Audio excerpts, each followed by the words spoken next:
The doors of the Pendleton County Fairground Arena didn't close gently. They rolled shut on steel tracks, a long metallic groan that echoed off the concrete floor and bounced up through the rafters, and when they finally sealed, the sound hung in the air like something final, like a verdict. It was the kind of building that smelled like motor oil and old hay, even though neither had been stored there in years. The folding chairs had been arranged in uneven rows, maybe 200 of them, and most were already filled. Contractors in polo shirts. A few men in tactical vests with company logos on the chest. A representative from a private security firm out of Phoenix who had flown in that morning and hadn't stopped checking his phone since he sat down. These were not people who came to give a dog a home. They came because trained military working dogs were assets. Tools. Expensive ones if you knew what to do with them. Nobody paid much attention when she walked in. She came through the side door, the one near the back where the handlers brought the animals in and out, and she stood there for a moment like she was getting her bearings. 23 years old, slight build, dark hair pulled back into a braid that had started to come loose somewhere along the way. She was wearing a grey hoodie over a flannel shirt, jeans with a small tear at the left knee, and boots that had seen actual use. She carried a canvas bag over one shoulder and held a manila envelope against her chest, with both arms crossed over it, the way you'd hold something you were afraid of losing. She found a seat near the end of a row, 3 rows back from the front. She didn't know anyone there. Nobody knew her. Her name was Lainey Hartwell. She had driven 4 hours and 11 minutes to get to that building.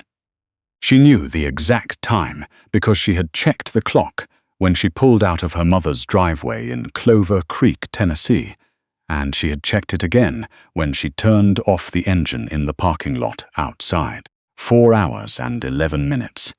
She had stopped once for gas and once because her hands were shaking too badly to keep the car in the lane, and she had pulled off at a rest stop outside of Cookeville and sat with her forehead against the steering wheel until the shaking stopped.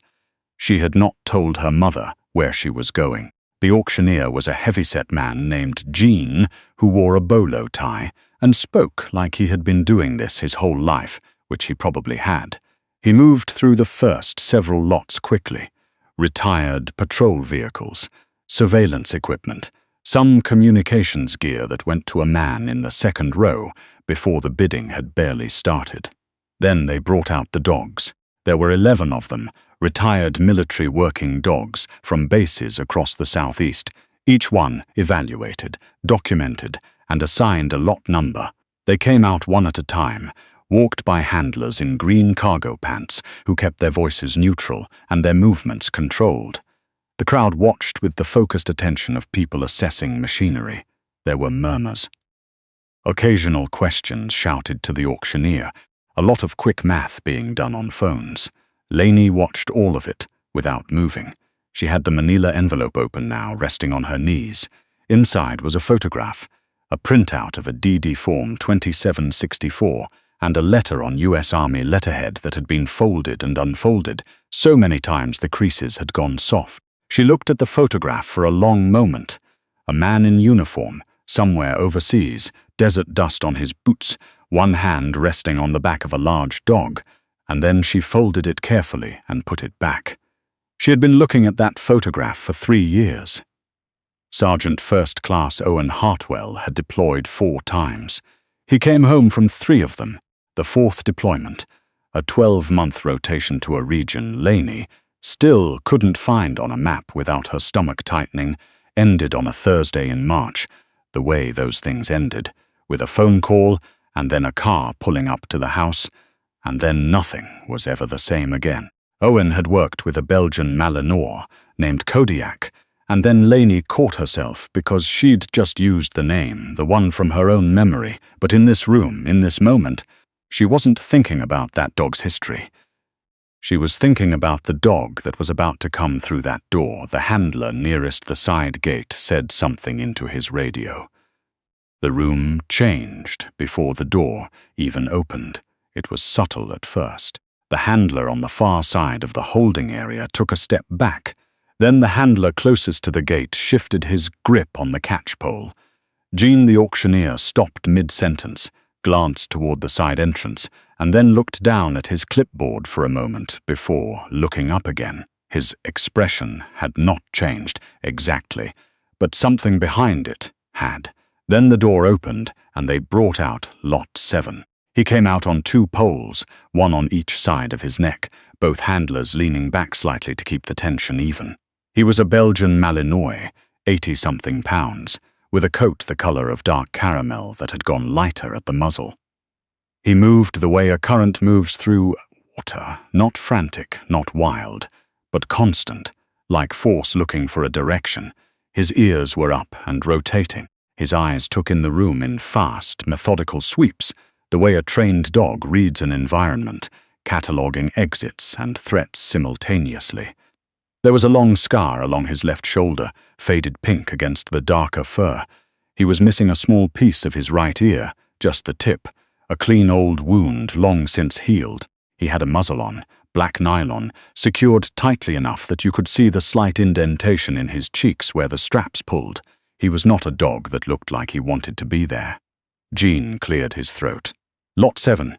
Retired MWD, Belgian Malinois, male, age 8, 7 years active service, certified in explosive detection, patrol, and apprehension. Formally assigned to Fort Campbell, retired due to handler loss. There was a pause after that last phrase. Handler loss. It was a clinical term. It covered a lot of things. Nobody asked Jean to clarify.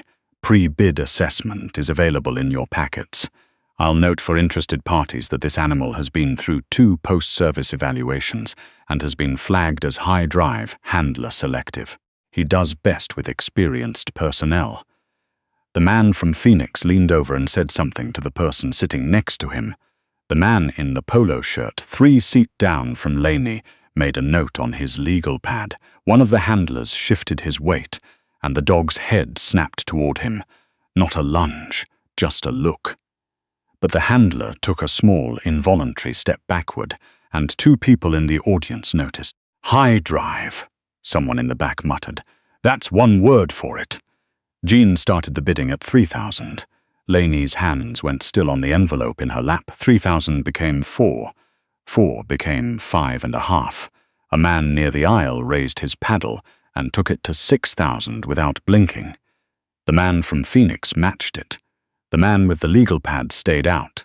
Someone Lainey couldn't see from where she sat pushed it to 7,000. And then the Phoenix man came back with 8. And then there was a pause where nobody said anything for about 4 seconds, and Jean drew breath to make the call. Lainey stood up. She didn't raise her hand. She didn't shout. She simply stood, and something in the quality of her stillness. Or maybe it was something about the way she was holding that manila envelope, pressed now against her chest again, 2-handed, made the man in the row ahead of her turn around, and then the woman beside him, and then Jean looked up from his clipboard and found her. 8,500, Lainey said.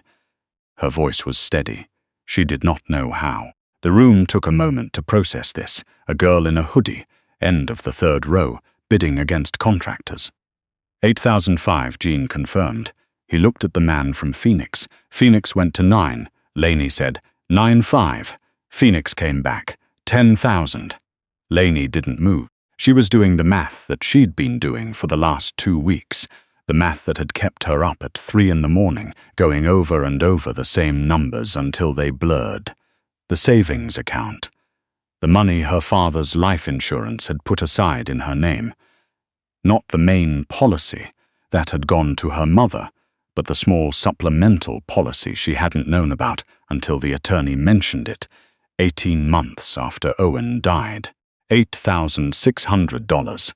She had checked the balance 4 times before she left that morning. The auctioneer was looking at her.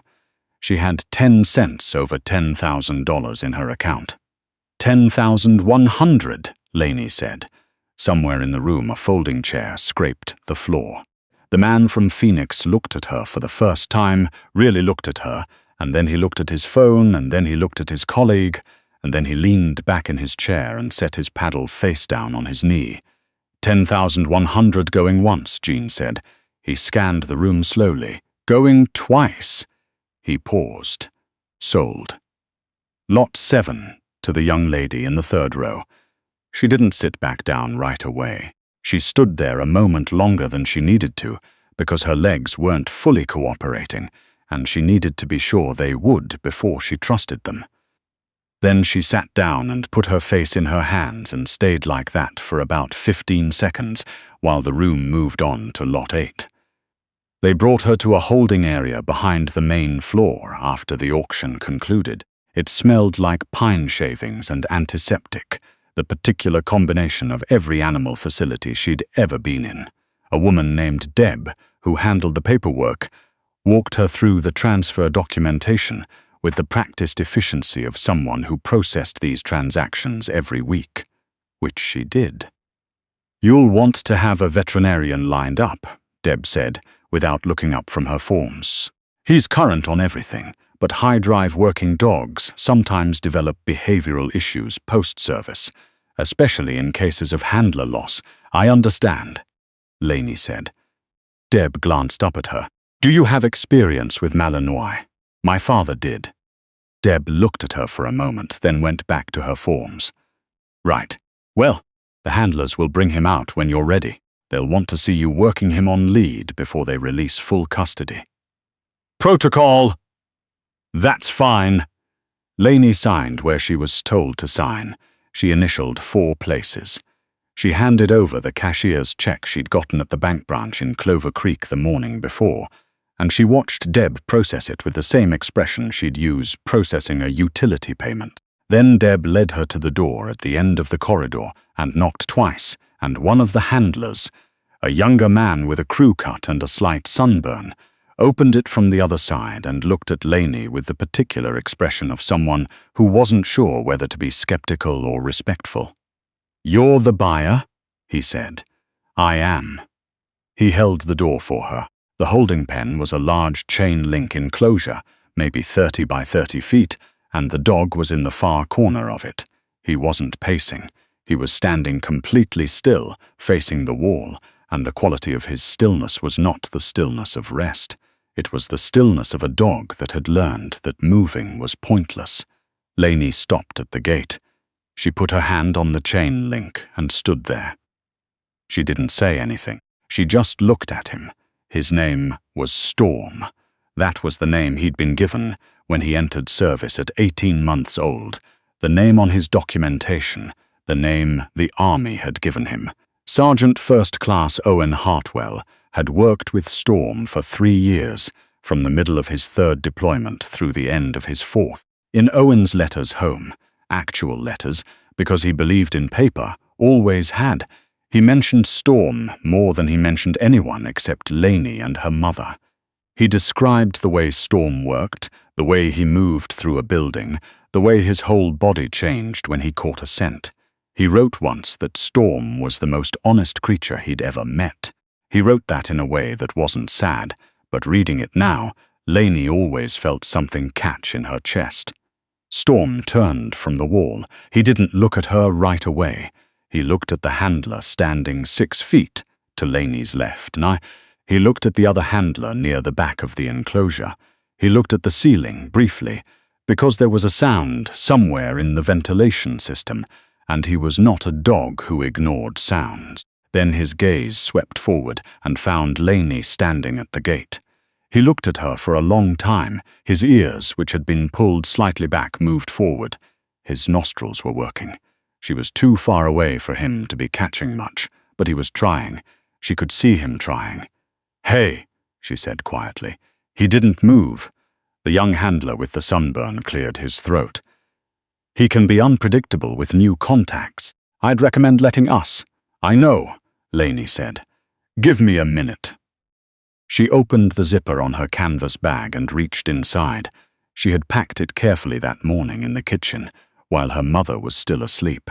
She'd pulled it all out of the box she kept on the top shelf of her closet, the box she'd never let herself throw away, and she'd packed it methodically, the way her father had always packed things. everything in its place. Nothing unnecessary. She pulled out Owen's service cap. It was his last one, the one he'd worn through the better part of that final deployment.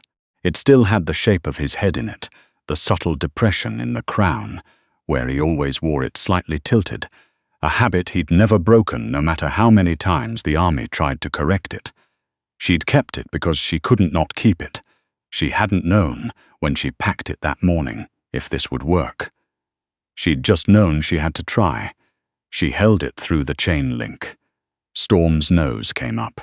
He stayed where he was for 5 full seconds, maybe 6, working the air in short pulls. Then he took one step toward her, then another. Then he stopped, and his whole body went completely rigid, and for a moment Lainey thought she'd read it wrong, thought maybe this was a threat posture, thought the handlers were going to come in, and she was going to have to stand back. And then Storm made a sound she had never heard a dog make before. Not a bark, not a whine, not a growl, but something lower and more complicated than any of those things, something that seemed to come from a place deeper in his chest, and he walked straight to the gate. He pressed his nose against the chain link, against Owen's cap, and the breath went out of him in a long, slow exhale. Behind Lainey, one of the handlers said, very quietly, "I'll be damned." She unlatched the gate. "Miss," the young handler started. "He's mine," Lainey said. "I have the paperwork." She stepped inside and let the gate swing shut behind her. Storm hadn't moved back. He stood there with Owen's cap scent still in his nose and looked up at her, and she looked down at him, and there was a long moment where neither of them did anything, just stood in the same space, taking each other in. Then she crouched down to his level. Between them, "I'm his daughter," she said. "My name is Lainey." "I'm his daughter. You knew my dad." Storm leaned forward and pressed his head against her chest. She put her arms around him and held on. The handler with the sunburn took a small step back. He turned slightly, the way people do when something private is happening in front of them, and they suddenly feel the weight of being a witness to it. The drive home took 4 hours and 40 minutes. Longer than the drive out, because she stopped twice. The first stop was at the same rest stop outside of Cookville, where she'd pulled over on the way in. She sat in the parking lot for a while, not because her hands were shaking this time, but because she needed to think about how she was going to explain this to her mother. Storm was in the back seat. He was not crated. The handlers had advised a crate. She'd bought one and it sat in the cargo area, unused, because when she'd opened the back door of her car in the fairground parking lot, he had simply stepped in and sat down, and then looked at her, and she couldn't make herself shut him into a box after that. He was asleep now, or something close to it. His head was resting on the back seat, with his eyes half closed. Lainey looked at him in the rearview mirror. "I don't know what I'm doing," she told him honestly. "I should probably tell you that up front." He didn't open his eyes all the way. His tail moved once, a single slow sweep against the seat. "Dad always said you were the best dog he'd ever worked with," she said. "He said you worked like you had something to prove." He said that like it was a compliment. She paused. "I think it was." She pulled back onto the highway. The second stop was at a gas station where she bought a bottle of water and a bag of beef jerky. And she sat on the hood of her car in the afternoon sun, and she ate most of the jerky and gave Storm a piece through the cracked window, and she watched the cars go by on the interstate, and tried to figure out what came next. Here was what she knew.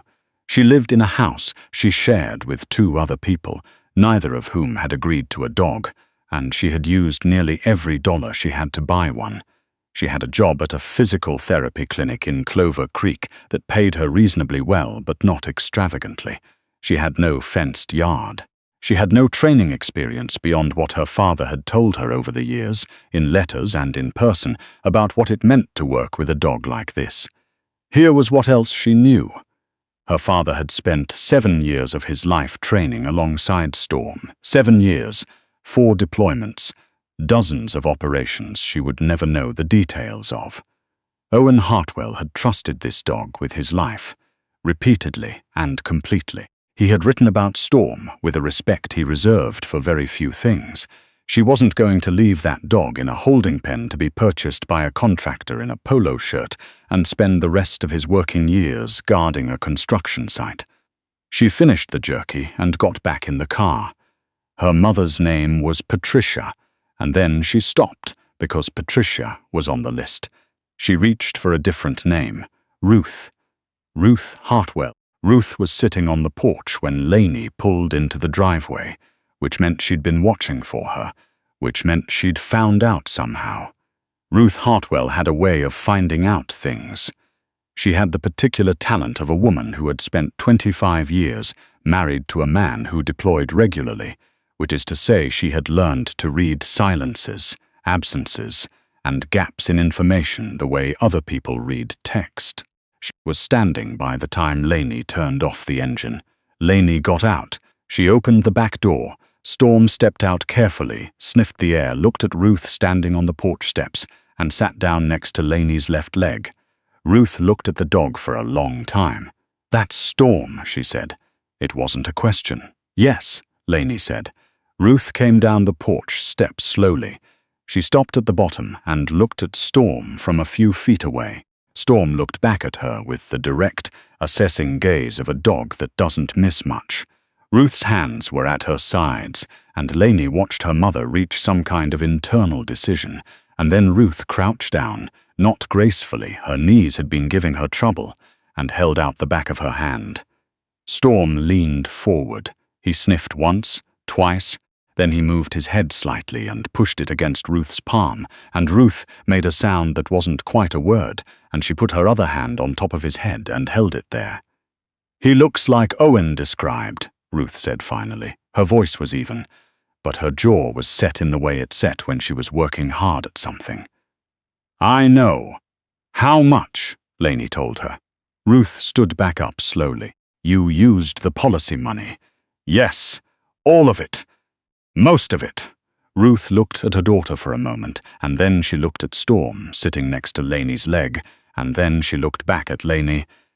"Come inside when you're ready," she said. "I made dinner."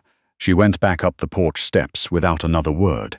Lainey stood in the driveway in the early evening light, and Storm sat next to her, and she watched the door close behind her mother, and she breathed. The first week was not easy. Storm slept on the floor of Lainey's room, which she had not planned, and woke her twice in the first night by standing and facing the door, with every muscle in his body taut, and both times she had gotten up and checked and found nothing, just the house settling, just the ordinary sounds of an ordinary night that his trained brain was processing as threats. She learned to say his name quietly in the dark, and she learned that this helped. She learned that he had preferences about where he sat in relation to her, always slightly behind and to her left, and she learned that this had a name, the heel position, and that he would maintain it without being asked because it was how he had been trained to work. She got the fenced yard within 3 weeks. It took her savings she hadn't planned to touch, and it took calling in a favor from a friend who did landscape work, and it took 2 weekends of her life. But it happened. She found a trainer named Wendell Bascom who had spent 12 years as a military dog handler at Fort Bragg before he retired, and opened a small facility outside of Nashville. She called him on a Tuesday night, explained the situation in as few words as possible, and waited. "How's he doing with transitions?" Wendell asked. His voice was measured, experienced. "He watches the door a lot," Lainey said. "He's not sleeping much. He eats fine, engages with me well. He watches the door." "That's grief," Wendell said simply. "Dogs grieve. People don't like to say it, but that's what it is." A pause. "Bring him out on Saturday. We'll see where he is." They went on Saturday. Wendell was a compact man in his 50s with weathered hands, and the kind of patience that doesn't perform itself, just exists. He spent the first 45 minutes of their session doing almost nothing, just sitting in the training yard with Storm at a distance, letting the dog investigate at his own pace, not asking anything of him. Then he stood up and put Storm through a short series of exercises, basic obedience patterns, and watched the way Storm responded with the attention of someone reading a language. "He's sound," Wendell said afterward. "His foundation is solid. He's disoriented, not broken." He looked at Lainey. "You understand the difference?" "I think so. He needs consistency, and he needs a purpose.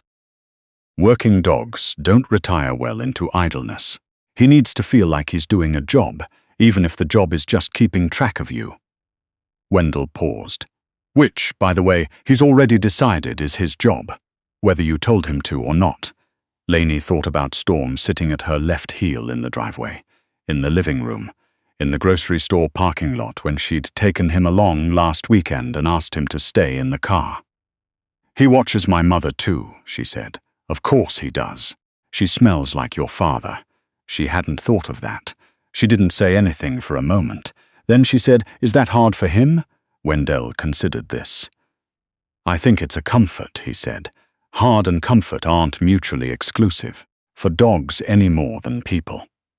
6 months later, on a Sunday morning in October, Lainey was sitting on the back porch of her mother's house.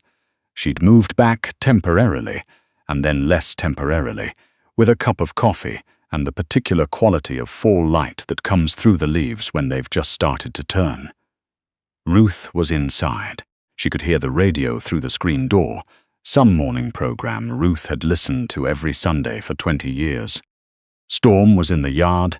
He was doing what he did most mornings now, a slow patrol of the fence perimeter, methodical, thorough. It was not anxious behavior. It was not the pacing of a dog trapped in a holding pen. It was the movement of a dog that had found, through some process she couldn't fully see or understand, something that worked like peace. He reached the corner of the yard, turned, walked along the back fence, and then came up the steps to the porch and sat down next to Lainey's chair. His shoulder was against her left leg. She put her hand on his back and felt the warmth of him through his coat. Lainey Hartwell had trained this dog to clear buildings in hostile territory in the dark. He had trained him to detect things that could kill people before those things got close enough to do it. He had trusted Storm with his life so many times it had ceased to feel like a risk, and had become something more like partnership, the deepest kind, the kind where the other person, the other creature, knows what you need before you say it. And now, Storm sat on a porch in Clover Creek, Tennessee, in the October light, guarding the daughter of the man he had served alongside. He was not waiting for Owen to come back. Lainey had spent a long time wondering about that, worrying about it, losing sleep over what it meant that this dog had lost the person he was built to work with. But she understood now, or she was beginning to understand, that Storm Sem had not failed to adapt. He had adapted completely. He had simply expanded what he was protecting. He had taken the shape of his grief and made it into something useful. Lainey thought that was something. She thought it was maybe the bravest thing she'd ever seen. She scratched behind his good ear, the one that still had its tip, and he turned his head slightly and looked at her with those dark, steady eyes. And there was nothing in his expression that looked like loss. There was only the yard, the fence, the morning, the woman sitting next to him, and the particular stillness of a dog who has finally, after a long time away, found his way home.